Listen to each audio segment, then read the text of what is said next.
తెలంగాణలో మున్సిపల్ ఎన్నికల ఓట్ల లెక్కింపు ప్రక్రియ కొనసాగుతోంది. ఉమ్మడి నల్గొండ జిల్లాలో కాంగ్రెస్ జైత్రయాత్ర కొనసాగుతోంది.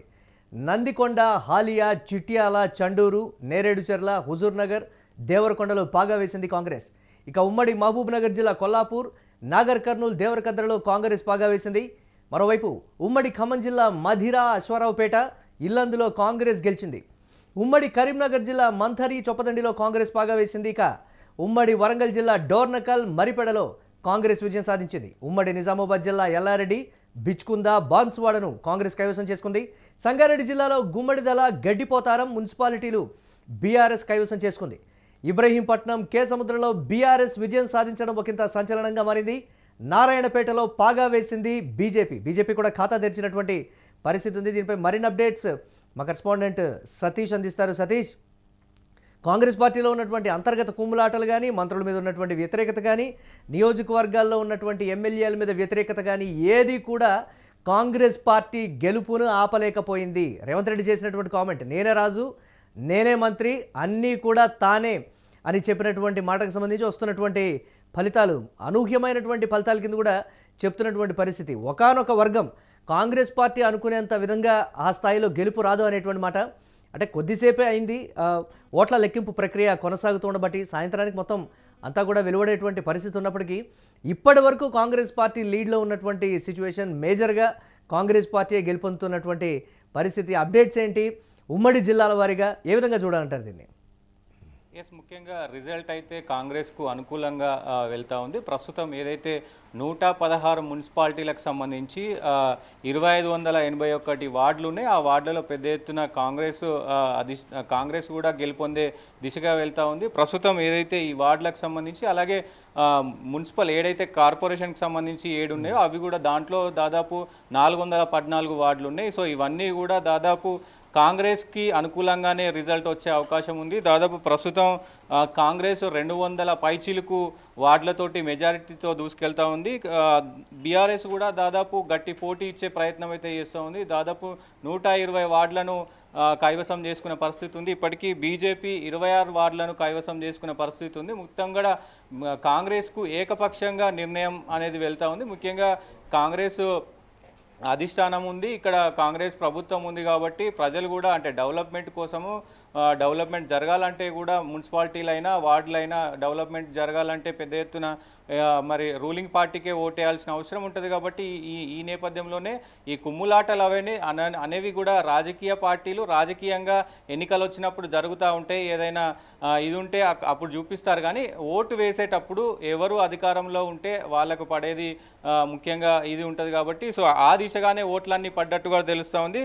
ముఖ్యంగా ఉమ్మడి జిల్లాల వారీగా చూస్తే నల్గొండ జిల్లాలో మొత్తం కాంగ్రెస్ హవా నడుస్తూ ఉంది. ముగ్గురు కీలక నేతలు ఏదైతే ఉత్తమ్ కావచ్చు, అలాగే కోమటిరెడ్డి వెంకటరెడ్డి కావచ్చు, ముఖ్యంగా రాజగోపాల్ రెడ్డి కావచ్చు, వీళ్ళందరూ కూడా నల్గొండలో కీలకంగా ఉన్నారు. వాళ్ళు మొత్తం నల్గొండని క్లీన్ స్వీప్ చేసిన పరిస్థితి ఉంది. 12 వార్డులకు గాను 11 వార్డులు మొత్తం కూడా కాంగ్రెస్కే వచ్చిన పరిస్థితి ఉంది. దాంట్లో హాలియా, చండూర్, చిట్యాల, హుజూర్నగర్ ఈ 4 కూడా మొత్తం క్లీన్ స్వీప్ అయిపోయినాయి. నల్లగొండలో కాంగ్రెస్ అంటే నల్గొండ అంటే కాంగ్రెస్ అనే విధంగా కూడా మొత్తం రిజల్ట్ అయితే వచ్చిన పరిస్థితి కనబడతా ఉంది. దానికి సంబంధించి తర్వాత నాగర్ కర్నూలు జిల్లాలో కూడా కాంగ్రెస్ సంబంధించిన అభ్యర్థులే ప్రస్తుతం లీడింగ్లో ఉన్నారు.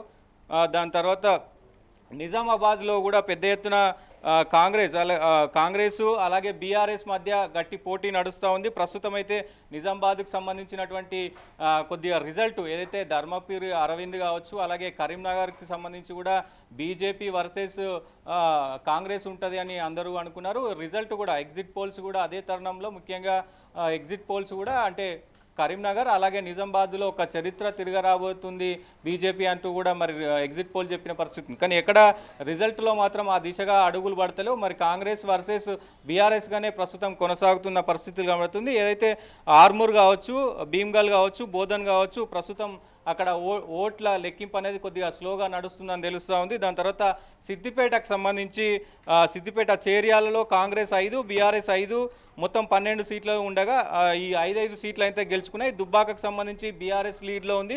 బీఆర్ఎస్కి 9, స్వతంత్ర అభ్యర్థులు కూడా ముందంజలో ఉన్నారు. 9 స్థానాలు వాళ్ళు విజయం సాధించారు. అలాగే గజ్వెల్కి సంబంధించి బీఆర్ఎస్ 13 గెలుచుకోగా స్వతంత్ర అభ్యర్థులు 6, కాంగ్రెస్ 1 స్థానంలో ఉంది. హుస్నాబాద్కి సంబంధించి బీఆర్ఎస్ అంటే ఇక్కడ ఏదైతే ఉమ్మడి మెదక్లో కొద్దిమేర ఇటు సైడు సిద్దిపేట కావచ్చు, హుస్నాబాద్ కావచ్చు, ఇటు సైడు బీఆర్ఎస్ కొంచెం గట్టిగా పోటీ ఇస్తూ ఉంది. హుస్నాబాద్లో బీఆర్ఎస్కు 9, కాంగ్రెస్ 6, బీజేపీ 2 వార్డులలో విజయం సాధించింది. హన్మకొండకు సంబంధించి బీఆర్ఎస్ కొన్ని చోట్ల కాంగ్రెస్ గెలుస్తుంది అన్నటువంటి చోట్ల కాంగ్రెస్ ఎమ్మెల్యేలు బాగా ప్రచారం చేసినటువంటి నియోజకవర్గాల్లో కూడా ఎందుకు ఓటమి పాలైంది అనేటువంటి ఒక డిస్కషన్ నడుస్తోంది కదా, దీనికి సంబంధించి ఏంటి అంటే అక్కడ వ్యతిరేకత అంటారా, లేకపోతే ఆ ఎమ్మెల్యేల పనితీరుకు సంబంధించి కూడా బాహాటంగా బయటకు వచ్చి ఎందుకు వచ్చావు ఇక్కడికని ప్రశ్నించినటువంటి పరిస్థితి కూడా ఉంది కొన్ని నియోజకవర్గాలు. అలాంటి చోట్ల పర్టికులర్గా వ్యతిరేకత అనేది పనిచేసింది అనేటువంటి మాట, దీన్ని ఎలా చూడాలంటారు మనం? డెఫినెట్గా బీఆర్ఎస్కి క్యాడర్ కావచ్చు, బీఆర్ఎస్కి సంబంధించిన ఎందుకంటే గతంలో మున్సిపల్ శాఖకి కేటీఆర్ ఉన్నాడు. మరి కేటీఆర్ ఎన్ని నిధులు ఇచ్చాడు, అసలు ఆ మున్సిపాలిటీలు గత 10 సంవత్సరాల్లో వార్డులన్నీ కూడా ఎలా డెవలప్మెంట్ అయినాయి ఏంటి అనేది కూడా ప్రజలు ఒకసారి ఆత్మవిమర్శ చేసుకోవాల్సిన అవసరం ఉంటుంది. సో దాంతోపాటు ఎన్నికల్లో జరిగినటువంటి పరిణామాలు కావచ్చు, అక్కడ లోకల్గా ఉన్నటువంటి ఎమ్మెల్యేల తీరు కావచ్చు, ఇవన్నీ కూడా పరిగణలోకి తీసుకొని ఓటు వేస్తారు. కాబట్టి ప్రస్తుతం అక్కడక్కడ అంటే కాంగ్రెస్ వస్తుంది అనుకున్న దగ్గర బీఆర్ఎస్ గట్టి పోటీ ఇస్తుంది, బీఆర్ఎస్ వస్తుంది అనుకునే దగ్గర కూడా మరి కాంగ్రెస్ గట్టి పోటీని ఇస్తున్న పరిస్థితులు కనబడతా ఉన్నాయి. ఏదైనా పొలిటికల్గా ఆ ప్రచారంలో అట్లాంటి సిచ్యువేషన్లు అయినప్పటికీ కూడా కాంగ్రెస్ ఊహించని విధంగా కూడా ప్రస్తుతం రిజల్ట్ వచ్చే అవకాశాలు కనబడతా ఉన్నాయి. ముఖ్యంగా పరకాలకు సంబంధించి అయితే బీఆర్ఎస్ ప్రస్తుతం లీడ్లో ఉంది. సంగారెడ్డిలో మొత్తం ఏదైతే గడ్డి పోతారం మొత్తం కూడా కైవసం చేసుకుంది, బీఆర్ఎస్ బోని కొట్టింది.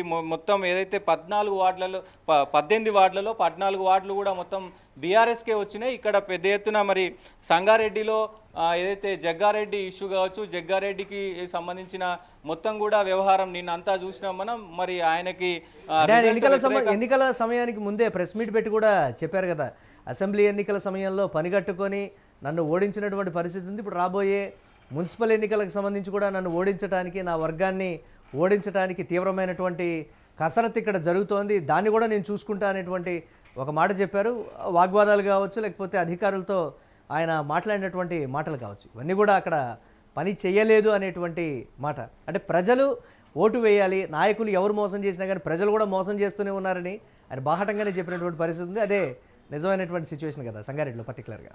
ఎస్, ముఖ్యంగా సంగారెడ్డిలో పెద్ద ఎత్తున ముఖ్యంగా ఆయనకు షాక్ ఇచ్చిందని చెప్పుకోవచ్చు. ఎందుకంటే నిన్న ఆయన కామెంట్స్ కావచ్చు, ఇవన్నీ కూడా పెద్ద ఎత్తున చర్చనీయాంశంగా మారినాయి. దాంతోపాటుగా ఆయన గత ఎలక్షన్స్లో ఓడిపోయినప్పటి నుంచి కూడా అక్కడ సంగారెడ్డిలోనే ఆయన అన్ని వ్యవహార శైలి, ఆయన వ్యవహారం అంతా కూడా అక్కడ నడిపిస్తూ ఉన్నారు. కాంగ్రెస్ పార్టీలో కూడా ఆయనకు తగిన స్థానం దొరకట్లేదంటూ కూడా ఆయన వెళ్ళిపోతున్నారు. మరి ఏంటి అసలు ఈ రిజల్ట్ ఇలా రావడానికి మెయిన్ కారణం ఏంటి అనేది కూడా మనం చర్చించుకునే అవకాశం ఉంది. ఎందుకు లోకల్గా అక్కడ పెద్దగా అటు బీఆర్ఎస్ నుంచి కానీ లేకపోతే అటు బీజేపీ నుంచి కానీ ఇంకొక కాంగ్రెస్లో కూడా అక్కడ ఇంకొక లీడర్ లేడు. మరి ఎందుకు ఆయనకు ఈ వ్యతిరేకత వచ్చింది అనేది కూడా ఒకవైపు చర్చనీయాంశంగా మారిన పరిస్థితులు అయితే కనబడతా ఉన్నాయి మురళి. ముఖ్యంగా మరి చూడాలి దీని తర్వాత ఎలా ఉండబోతుంది ఏంటి అనేది. దాని తర్వాత గడిపోతారం, అలాగే దుబ్బాక, సంగారెడ్డి, మెదక్ పట్టణాల్లో కాంగ్రెస్ ప్రస్తుతం అయితే ముందంజ ఉంది. సో ఈ ఉమ్మడి మెదక్కు సంబంధించి గడ్డిపోతారం ఒకటి బీఆర్ఎస్ కైవసం చేసుకున్నప్పటికీ ఏదైతే దుబ్బాక కావచ్చు, సంగారెడ్డి కావచ్చు, మెదక్ కావచ్చు, ఈ మూడు మున్సిపాలిటీలలో కూడా ప్రస్తుతం కాంగ్రెసే ముందంజలో ఉంది. సో ఉమ్మడి మహబూబ్ నగర్, నారాయణపేట బీజేపీ కొన్ని వార్డులు గెలుచుకుంది. దానికి తర్వాత నాగర్ కర్నూలు మున్సిపాలిటీ కూడా కాంగ్రెస్ ముందంజ ఉంది. గద్వాల, వనపర్తి ప్రస్తుతం ఓట్లు అయితే లెక్కింపు అవుతా ఉన్నాయి. సో ఉమ్మడి వరంగల్కి వస్తే కనుక పరకాలలో బీఆర్ఎస్ బీజేపీ మధ్య హోరాహోరీ పోరు నడుస్తూ ఉంది. నర్సంపేట, జనగాంలో ప్రస్తుతం మెజార్టీ ఈ రెండు కాంగ్రెస్ వర్సెస్ బీఆర్ఎస్గానే నడుస్తూ ఉన్న పరిస్థితి కనబడుతుంది.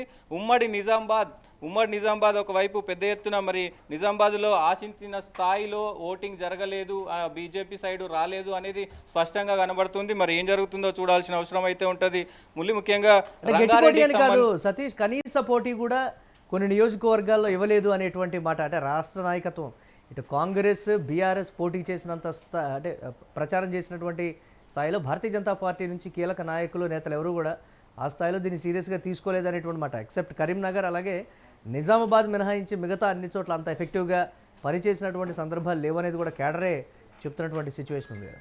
వాటిని ఎలా చూడాలి? డెఫినెట్ గా ఈ ఉమ్మడి కరీంనగర్ ఉమ్మడి నిజామాబాద్ కు సంబంధించి కూడా ఇంకా రిజల్ట్ అయితే కొనసాగుతా ఉంది కాబట్టి మనం ఇప్పుడే ఒక నిర్దిష్ట సమాచారం ఇవ్వలేము. ఎందుకంటే ప్రస్తుతం ఓటింగ్ అనేది లెక్కింపు అవుతా ఉంది.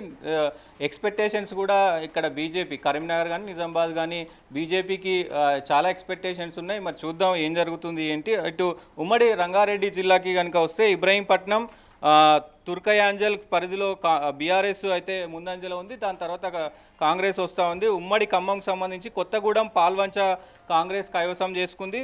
ముఖ్యంగా అన్ని మున్సిపాలిటీలో దాదాపు పెద్ద ఎత్తున కూడా కాంగ్రెస్ ముందంజలో ఉంది. ముఖ్యంగా కొన్ని మేజర్ నియోజకవర్గాల్లో ఇటు ఖమ్మంకి సంబంధించి కూడా ఒక టీడీపీ సీట్ అనేది రావడం కూడా పెద్ద ఎత్తున చర్చనీయాంశంగా మారింది. తెలంగాణలో కూడా టీడీపీ పార్టీకి నియోజకవర్గం మదిరలో 10వ వార్డుకు సంబంధించి రేవతి టీడీపీకి సంబంధించి టీడీపీ కూడా బోణి కొట్టింది, టీడీపీ జెండా రెపరెపలాడింది అనేటువంటి ఒక సంతోషంలో తెలుగు తమ్ముళ్ళు ఉన్నారు ఆల్రెడీ.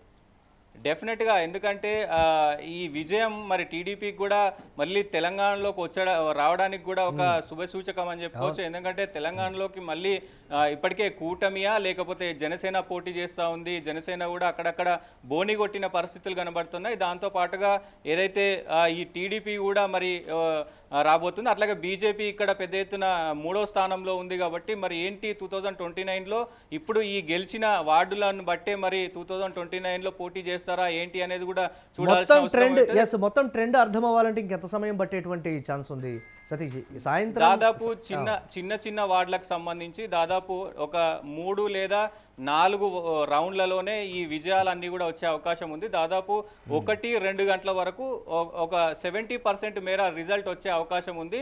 కొన్ని ఏదైతే 9-10 రౌండ్లు వరకు వెళ్ళే అటువంటి వార్డులు ఉంటే అవి దాదాపు 5 లేదంటే 4 ఈ సందర్భంలో ఆ సమయాల్లో రిజల్ట్ వచ్చే అవకాశం ఉంటుంది. ఏదేమైనప్పటికీ 5 లోపే మొత్తం రిజల్ట్ కూడా వచ్చే అవకాశం ఉంది. సో ప్రస్తుతం అయితే కాంగ్రెస్ చాలా ధీటుగా చాలా ముందంజలో ఉంది. దాదాపు 300కు పైగా వార్డులను అయితే గెలుచుకోవడం జరిగింది. దానికి సెకండ్ ప్లేస్లో బీఆర్ఎస్ కూడా గట్టి పోటీ ఇస్తూ ఉంది. అంటే ఊహించనంత పోటీ ఇస్తూ ఉంది. ముఖ్యంగా రేవంత్ రెడ్డి చెప్పినట్లుగానే అంటే ఎక్కడ కూడా బీఆర్ఎస్ కాదు త్రిముఖ పోటీ ఉంటుంది అని రేవంత్ రెడ్డి చెప్పిన వ్యాఖ్యలు కనుక చూస్తే ప్రస్తుతం మరి త్రిముఖ పోటీ ఎక్కడ కనబడట్లేదు. ఓన్లీ కాంగ్రెస్ వర్సెస్ బీఆర్ఎస్ఏ కనబడతా ఉంది. బీజేపీ అయితే ప్రస్తుతం ఇప్పుడున్న రిజల్ట్ ప్రకారం అయితే బీజేపీ ఎక్కడ కూడా పోటీ ఇవ్వలేకపోయింది అనేది కూడా తెలుస్తూ ఉంది మురళి. ఎస్, అంటే ఏ విధంగా చూడాలి అంటే రేవంత్ రెడ్డి వేసినటువంటి పక్కా ప్రణాళిక సక్సెస్ అయిందనేటువంటి అనుకోవాలంటారా, లేకపోతే యాజ్ యూజువల్గా అందరూ చెప్పేటువంటి కామన్ మాట అధికారంలో ఎవరుంటే వాళ్లే ఇదంతా కూడా గెలిచేటువంటి పరిస్థితులు ఉంటాయి, దాన్ని సపరేట్గా ప్రత్యేకంగా తీసుకోవాల్సినటువంటి అవసరం ఏమీ లేదనేటువంటి ఒక మాట. కానీ దీన్ని నాయకులు తమ ఖాతాల్లో వేసుకుంటున్నారు కదా కాంగ్రెస్ క్యాడర్కి సంబంధించి, దాన్ని ఎలా చూడాలంటారు మనం? డెఫినెట్గా అదే మున్సిపల్ ఎన్నికల కంటే ముందే ఒక డీసీసీ మీటింగ్ జరిగింది. డీసీసీలు అక్కడ మొత్తం ఎమ్మెల్యేలు అలాగే ఇన్ఛార్జ్ మంత్రులు దాంతోపాటు క్యాబినెట్ మంత్రులు వీళ్ళందరినీ కూడా పెద్ద ఎత్తున ఆయన ఒకటే హుకుం జారీ చేశారు. 90% సీట్లు వార్డులు మనకు రావాల్సిందే.